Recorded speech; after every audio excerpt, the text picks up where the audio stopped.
18 ਸਤੰਬਰ ਦਾ ਭਾਰਤ ਅਤੇ ਵਿਸ਼ਵ ਦੇ ਇਤਿਹਾਸ ਵਿੱਚ ਆਪਣਾ ਮਹੱਤਵ ਹੈ ਕਿਉਂਕਿ ਇਸ ਦਿਨ ਕਈ ਅਜਿਹੀਆਂ ਘਟਨਾਵਾਂ ਵਾਪਰੀਆਂ ਜੋ ਇਤਿਹਾਸ ਦੇ ਪੰਨਿਆਂ ਵਿੱਚ ਸਦਾ ਲਈ ਦਰਜ ਹੋ ਗਈਆਂ। ਤਾਂ ਆਓ ਜਾਣਦੇ ਹਾਂ 18 ਸਤੰਬਰ ਦੇ ਇਤਿਹਾਸ ਬਾਰੇ। 18 ਸਤੰਬਰ 2016 ਨੂੰ ਉੜੀ 'ਚ ਅੱਤਵਾਦੀ ਹਮਲਾ ਹੋਇਆ ਸੀ। ਸਵੇਰੇ 5:30 ਵਜੇ ਜੈਸ਼-ਏ-ਮੁਹੰਮਦ ਦੇ 4 ਅੱਤਵਾਦੀਆਂ ਨੇ ਜੰਮੂ ਕਸ਼ਮੀਰ ਦੇ ਉੜੀ 'ਚ ਸਥਿਤ ਭਾਰਤੀ ਫੌਜ ਦੇ ਬ੍ਰਿਗੇਡ ਹੈੱਡਕੁਆਰਟਰ ਤੇ ਹਮਲਾ ਕਰ ਦਿੱਤਾ ਸੀ। ਇਸ ਹਮਲੇ 'ਚ 19 ਜਵਾਨ ਸ਼ਹੀਦ ਹੋ ਗਏ ਸਨ ਅਤੇ ਕਈ ਜਵਾਨ ਜ਼ਖਮੀ ਵੀ ਹੋਏ ਸਨ। ਜਿਸ ਤੋਂ ਬਾਅਦ ਫੌਜ ਨੇ ਜਵਾਬੀ ਕਾਰਵਾਈ ਕਰਦੇ ਹੋਏ 6 ਘੰਟੇ ਦੇ ਅੰਤਿਮ ਮੁਠਭੇੜ ਵਿੱਚ 4 ਅੱਤਵਾਦੀਆਂ ਨੂੰ ਮਾਰ ਦਿੱਤਾ ਸੀ। ਇਸ ਦੇ ਨਾਲ ਹੀ 10 ਦਿਨਾਂ ਬਾਅਦ 28-29 ਸਤੰਬਰ ਦੀ ਅੱਧੀ ਰਾਤ ਨੂੰ ਭਾਰਤੀ ਫੌਜ ਦੇ 150 ਕਮਾਂਡੋਸ ਨੇ ਦੁਸ਼ਮਣ ਲਾਈਨਾਂ 'ਚ ਦਾਖਲ ਹੋ ਕੇ ਸਰਜੀਕਲ ਸਟ੍ਰਾਈਕ ਕੀਤੀ।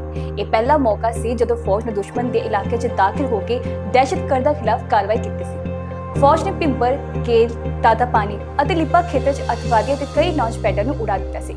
ਕਮਾਂਡੋਸ ਨੇ ਇਸ ਤਰ੍ਹਾਂ ਆਪਰੇਸ਼ਨ ਨੂੰ ਅੰਜਾਮ ਦਿੱਤਾ ਕਿ ਪਾਕਿਸਤਾਨੀ ਫੌਜ ਨੂੰ ਭਾਰਤ ਦੀ ਹਰਕਤ ਦਾ ਅਹਿਸਾਸ ਵੀ ਨਹੀਂ ਹੋਇਆ। ਰॉ ਅਤੇ ਮਿਲਟਰੀ ਇੰਟੈਲੀਜੈਂਸ ਨੇ ਇਸ ਮਿਸ਼ਨ 'ਚ ਅੱਤਵਾਦੀਆਂ ਦੀ ਹਰ ਹਰਕਤ ਤੇ ਬਾਰੀਕੀ ਨਾਲ ਨਜ਼ਰ ਰੱਖੀ ਹੋਈ ਸੀ। ਇਸ ਆਪਰੇਸ਼ਨ 'ਚ 38 ਅੱਤਵਾਦੀ ਮਾਰੇ ਗਏ ਸਨ। 18 ਸਤੰਬਰ 1958 ਨੂੰ ਮਹਾਨ ਸੁਤੰਤਰਤਾ ਸੈਨਾਨੀ, ਸਮਾਜ ਸੇਵੀ ਅਤੇ ਸਿੱਖਿਆ ਸ਼ਾਸਤਰੀ ਪੰਡਿਤ ਭਗਵਾਨ ਦਾਸ ਦਾ ਦੇਹਾਂਤ ਹੋਇਆ ਸੀ। ਉਹਨਾਂ ਨੇ ਭਾਰਤੀ ਸਿੱਖਿਆ ਅਤੇ ਸਮਾਜ ਸੁਧਾਰ ਦੇ ਖੇਤਰ ਵਿੱਚ ਜ਼ਿਕਰਯੋਗ ਯੋਗਦਾਨ ਪਾਇਆ ਹੋਇਆ ਸੀ।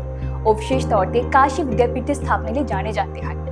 ਕਾਸ਼ੀ ਵਿਦਿਆਪੀਠ ਦੀ ਸਥਾਪਨਾ 1921 ਚ ਪੰਡਿਤ ਭਗਵਾਨ ਦਾਸ ਦੁਆਰਾ ਹੋਰ ਰਾਸ਼ਟਰਪਤੀ ਦੁਆਰਾ ਕੀਤੀ ਗਈ ਸੀ। ਇਸ ਦਾ ਮਕਸਦ ਭਾਰਤੀ ਨੌਜਵਾਨਾਂ ਨੂੰ ਸਿੱਖਿਅਤ ਕਰਨਾ ਅਤੇ ਉਹਨਾਂ 'ਚ ਰਾਸ਼ਟਰਵਾਦ, ਸਵਰਾਜ ਅਤੇ ਆਜ਼ਾਦੀ ਦੇ ਵਿਚਾਰਾਂ ਨੂੰ ਉਤਸ਼ਾਹਿਤ ਕਰਨਾ ਸੀ। ਇਹ ਵਿਦਿਆਪੀਠ ਭਾਰਤੀ ਸਿੱਖਿਆ ਪ੍ਰਣਾਲੀ ਦੇ ਸੁਧਾਰ ਵੱਲ ਇੱਕ ਵੱਡਾ ਕਦਮ ਸੀ ਕਿਉਂਕਿ ਉਸ ਸਮੇਂ ਜ਼ਿਆਦਾਤਰ ਵਿਦਿਅਕ ਅਦਾਰੇ ਅੰਗਰੇਜ਼ਾਂ ਦੇ ਪ੍ਰਭਾਵ ਹੇਠ ਸਨ। ਕਾਸ਼ੀ ਵਿਦਿਆਪੀਠ ਨੇ ਵਿਦਿਆਰਥੀਆਂ ਨੂੰ ਭਾਰਤੀ ਸੰਸਕ੍ਰਿਤੀ, ਪਰੰਪਰਾ ਅਤੇ ਕਦਰ ਕੀਮਤਾਂ ਤੇ ਆਧਾਰਿਤ ਸਿੱਖਿਆ ਪ੍ਰਦਾਨ ਕੀਤੀ। ਇਸ ਦੇ ਨਾਲ ਹੀ ਪੰਡਿਤ ਭਗਵਾਨ ਦਾਸ ਨੂੰ ਉਹਨਾਂ ਦੀਆਂ ਸੇਵਾਵਾਂ ਲਈ 1955 ਵਿੱਚ ਭਾਰਤ ਦੇ ਸਰਵਉੱਚ ਨਾਗਰਿਕ ਸਨਮਾਨ ਭਾਰਤ ਰਤਨ ਨਾਲ ਸਨਮਾਨਿਤ ਕੀਤਾ ਗਿਆ ਸੀ। ਪੰਡਿਤ ਭਗਵਾਨ ਦਾਸ ਦਾ ਜਨਮ 12 ਜਨਵਰੀ 1869 ਨੂੰ ਵਾਰਾਣਸੀ 'ਚ ਹੋਇਆ ਸੀ। ਉਹਨਾਂ ਨੇ ਕਾਸ਼ੀ 'ਚ ਸਿੱਖਿਆ ਪ੍ਰਾਪਤ ਕੀਤੀ। ਉਹਨਾਂ ਦੀ ਭਾਰਤੀ ਦਰਸ਼ਨ, ਸੰਸਕ੍ਰਿਤੀ ਅਤੇ ਸੰਸਕ੍ਰਿਤ ਭਾਸ਼ਾ 'ਚ ਵਿਸ਼ੇਸ਼ ਰੁਚੀ ਸੀ। 18 ਸਤੰਬਰ 1803 ਨੂੰ ਅੰਗਰੇਜ਼ਾਂ ਨੇ ਉੜੀਸਾ ਰਾਜ ਤੇ ਪੂਰੀ ਤਰ੍ਹਾਂ ਕਬਜ਼ਾ ਕਰ ਲਿਆ ਸੀ। ਇਹ ਘਟਨਾ ਬ੍ਰਿਟਿਸ਼ ਸਾਮਰਾਜ ਦੇ ਵਿਸਤਾਰ ਵਿੱਚ ਭਾਰਤ ਦੇ ਇਤਿਹਾਸ ਵਿੱਚ ਇੱਕ ਮਹੱਤਵਪੂਰਨ ਘਟਨਾ ਸੀ। ਇਸ ਕਬਜ਼ੇ ਨੇ ਉੜੀਸਾ ਦੇ ਰਾਜਨੀਤਿਕ ਅਤੇ ਆਰਥਿਕ ਤੌਰ ਤੇ ਮਹੱਤਵਪੂਰਨ ਖੇਤਰ ਤੇ ਬ੍ਰਿਟਿਸ਼ ਕੰਟਰੋਲ ਦਿੱਤਾ ਸੀ, ਜਿਨ੍ਹਾਂ ਨੇ ਉਹਨਾਂ ਨੂੰ ਬੰਗਾਲ ਅਤੇ ਮਦਰਾਸ ਵਿਚਕਾਰ ਇੱਕ ਸਥਿਰ ਰਸਤਾ ਪ੍ਰਦਾਨ ਕੀਤਾ। ਕਿਹਾ ਜਾਂਦਾ ਹੈ ਕਿ 18ਵੀਂ ਸਦੀ ਦੇ ਅੰਤ ਤੱਕ ਅੰਗਰੇਜ਼ੀ ਈਸਟ ਇੰਡੀਆ ਕੰਪਨੀ ਨੇ ਭਾਰਤ ਵਿੱਚ ਆਪਣੀ ਪਕੜ ਮਜ਼ਬੂਤ ਕਰ ਲਈ ਸੀ। 1757 ਵਿੱਚ ਪਲਾਸੀ ਅਤੇ 1764 ਵਿੱਚ ਬਕਸਰ ਦੀਆਂ ਲੜਾਈਆਂ ਤੋਂ ਬਾਅਦ ਅੰਗਰੇਜ਼ਾਂ ਨੇ ਬੰਗਾਲ ਅਤੇ ਬਿਹਾਰ ਤੇ ਕਬਜ਼ਾ ਕਰ ਲਿਆ। ਇਸ ਤੋਂ ਬਾਅਦ ਉਹਨਾਂ ਦੀ ਨਜ਼ਰ ਉੜੀਸਾ ਵਰਗੇ ਮਹੱਤਵਪੂਰਨ ਖੇਤਰਾਂ ਤੇ ਪਈ ਜੋ ਬੰਗਾਲ ਦੇ ਦੱਖਣ 'ਚ ਸਥਿਤ ਸੀ ਅਤੇ ਵਪਾਰਕ ਨਜ਼ਰੀਏ ਤੋਂ ਬਹੁਤ ਮਹੱਤਵਪੂਰਨ ਸੀ। ਉਸ ਸਮੇਂ ਉੜੀਸਾ ਤੇ ਮਰਾਠਿਆਂ ਦਾ ਰਾਜ ਸੀ ਕਿਉਂਕਿ ਮਰਾਠਿਆਂ ਨੇ 1751 'ਚ ਉੜੀਸਾ ਨੂੰ ਮੁਗਲਾਂ ਤੋਂ ਜਿੱਤ ਲਿਆ ਸੀ। ਜਿਸ ਤੋਂ ਬਾਅਦ 1803 'ਚ ਅੰਗਰੇਜ਼ਾਂ ਨੇ ਮਰਾਠਾ ਸ਼ਕਤੀ ਨੂੰ ਕਮਜ਼ੋਰ ਕਰਨ ਦੇ ਮਕਸਦ ਨਾਲ ਉੜੀਸਾ ਤੇ ਹਮਲਾ ਕੀਤਾ ਅਤੇ ਫਿਰ ਇਸੇ ਦਿਨ ਅੰਗਰੇਜ਼ਾਂ ਨੇ ਰਸਮੀ ਤੌਰ ਤੇ ਉੜੀਸਾ ਤੇ ਆਪਣਾ ਅਧਿਕਾਰ ਸਥਾਪਿਤ ਕੀਤਾ। 18 ਸਤੰਬਰ 1967 ਨੂੰ ਨਾਗਾਲੈਂਡ ਨੇ ਅਧਿਕਾਰਤ ਤੌਰ ਤੇ ਅੰਗਰੇਜ਼ੀ ਨੂੰ ਆਪਣੀ ਸਰਕਾਰੀ ਭਾਸ਼ਾ ਵਜੋਂ ਅਪਣਾਇਆ ਸੀ। ਨਾਗਾਲੈਂਡ ਵਿੱਚ 16 ਕਬੀਲੇ ਰਹਿੰਦੇ ਸਨ। ਹਰ ਕਬੀਲਾ ਆਪਣੀ ਵਿਸ਼ੇਸ਼ ਰੀਤੀ ਰਿਵਾਜਾਂ, ਭਾਸ਼ਾ ਅਤੇ ਪਹਿਰਾਵੇ ਕਾਰਨ ਇੱਕ ਦੂਜੇ ਤੋਂ ਵੱਖਰਾ ਹੈ।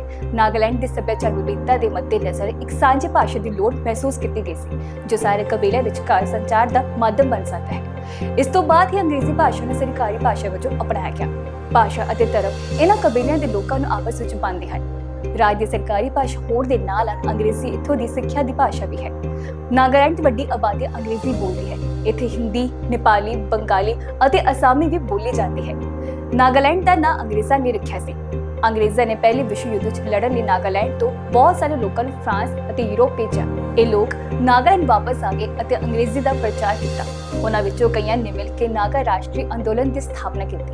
ਤੁਹਾਨੂੰ ਦੱਸ ਦਈਏ ਕਿ ਪਹਿਲਾਂ ਨਾਗਾਲੈਂਡ ਅਸਾਮ ਦਾ ਹਿੱਸਾ ਸੀ। ਇਹ ਕੇਂਦਰ ਸਰਕਾਰ ਅਤੇ ਨਾਗਾਲੈਂਡ ਦੇ ਲੋਕਾਂ ਵਿਚਕਾਰ ਗੱਲਬਾਤ ਤੋਂ ਬਾਅਦ 1 ਦਸੰਬਰ 1963 ਵਿੱਚ ਇੱਕ ਵੱਖਰਾ ਰਾਜ ਬਣ ਗਿਆ। 18 ਸਤੰਬਰ 1998 ਨੂੰ internet corporation for assigned names and numbers ਯਾਨੀ ਕਿ ICANN ਦੀ ਸਥਾਪਨਾ ਕੀਤੀ ਗਈ ਸੀ।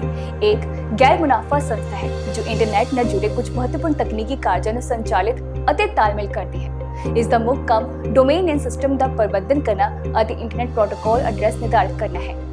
ICANN ਦੀ ਸਥਾਪਨਾ ਇੰਟਰਨੈਟ ਨੂੰ ਸੁਚਾਰੂ ਢੰਗ ਨਾਲ ਚਲਾਉਣ ਲਈ ਲੋੜੀਂਦੇ ਨਾਮਕਰਨ ਅਤੇ ਐਡਰੈਸਿੰਗ ਪ੍ਰਣਾਲੀ ਦੇ ਤਾਲਮੇਲ ਲਈ ਕੀਤੀ ਗਈ ਸੀ। ਇਸ ਤੋਂ ਪਹਿਲਾਂ ਇੰਟਰਨੈਟ ਨਾਲ ਜੁੜੇ ਇਹ ਮਹੱਤਵਪੂਰਨ ਕੰਮ ਅਮਰੀਕੀ ਸਰਕਾਰ ਦੇ ਅਧੀਨ ਇੱਕ ਏਜੰਸੀ ਦੁਆਰਾ ਸੰਭਾਲੇ ਜਾਂਦੇ ਸਨ। ਪਰ ਜਿਵੇਂ-ਜਿਵੇਂ ਇੰਟਰਨੈਟ ਦਾ ਵਿਸਥਾਰ ਹੁੰਦਾ ਗਿਆ ਅਤੇ ਇਸ ਦੀ ਵਰਤੋਂ ਅੰਤਰਰਾਸ਼ਟਰੀ ਪੱਧਰ ਤੇ ਵਧੀ, ਇੱਕ ਸੁਤੰਤਰ ਅਤੇ ਗੈਰ ਸਰਕਾਰੀ ਸੰਸਥਾ ਦੀ ਲੋੜ ਮਹਿਸੂਸ ਕੀਤੀ ਗਈ। ਇਸ ਕਾਰਨ ICANN ਦਾ ਗਠਨ ਕੀਤਾ ਗਿਆ ਸੀ।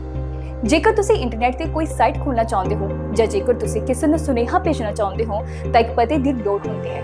ਉਸ ਪਤੇ ਦਾ ਤਾਲਮੇਲ ਕਰਨ ਵਾਲੀ ਸੰਸਥਾ ICANN ਹੈ। ਇਸ ਨੂੰ ਇੰਟਰਨੈਟ ਫੋਨ ਬੁੱਕ ਵੀ ਕਿਹਾ ਜਾਂਦਾ ਹੈ।